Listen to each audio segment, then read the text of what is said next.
derecha ni a la izquierda, para que seas prosperado en todas las cosas que emprendieras. Amén. Otra vez le vuelve a decir que esfuérzate y sé valiente. Amén. Solamente eso Dios quiere muchas veces de nosotros, que nos esforcemos, que no nos quedemos.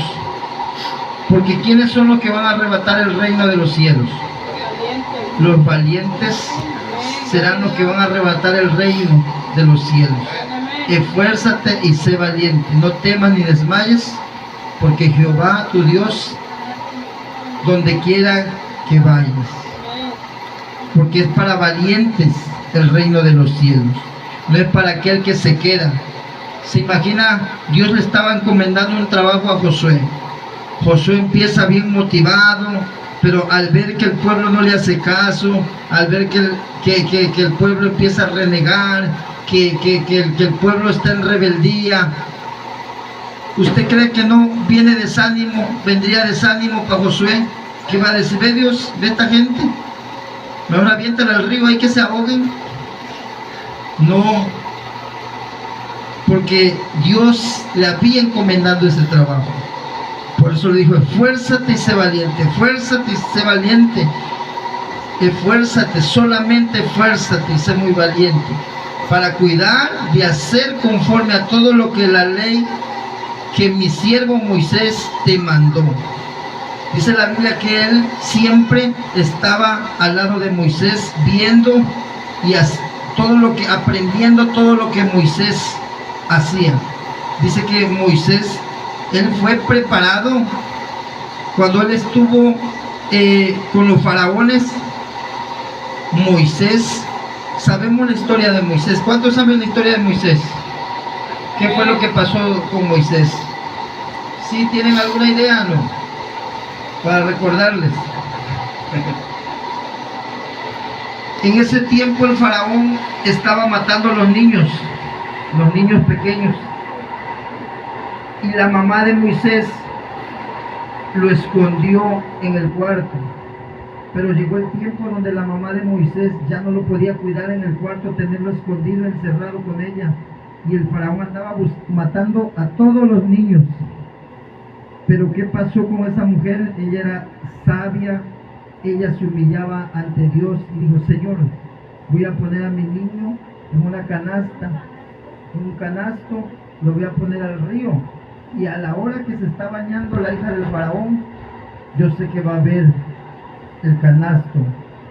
Y así fue, pero ella ya tenía medido todo, ella sabía a qué hora salía la hija del faraón a bañarse al río. Y aquí vemos donde puso al canasto, lo puso al niño que era Moisés, y que la corriente se lo llevó. Y sí, eso es lo que pasó, fue que la hija del faraón se estaba bañando y vio la canasta que venía. Vio que venía, y ahí venía Moisés en la canasta, el bebé.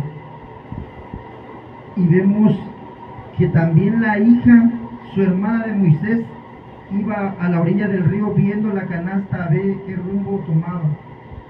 Y vemos que cuando llegó a manos de la hija del faraón, rápido la hermana de Moisés fue y le dijo a la princesa, a la hija del faraón, que podía buscar a alguna persona para que amamantara al niño. ¿Y qué dijo la princesa? Dijo, sí, tráigame a una persona que pueda amamantar al niño. Y vemos como su hermana de Moisés fue corriendo a buscar a su mamá, y se la trajeron, y era su mamá de Moisés. La amamantó, y todavía así la princesa, la hija del faraón, le pagaba a la hija para que cuidara a su propio hijo, le pagaba por cuidarlo.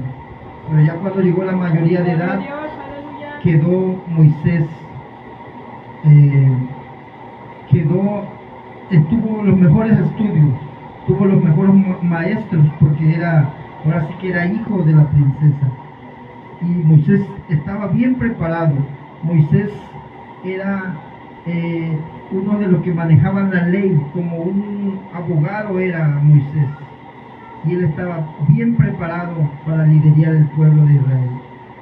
no solamente era la preparación, sino era la sabiduría que Dios le había dado. Porque Dios busca nuestros corazones. Y aquí vemos la historia, cómo viene desde que nació, desde el vientre, como dice la palabra de Dios, desde el vientre de tu madre, Dios ya te conoce. Ya conoce el propósito que tiene para tu vida. Dios ya conocía el nombre que te iban a poner a ti.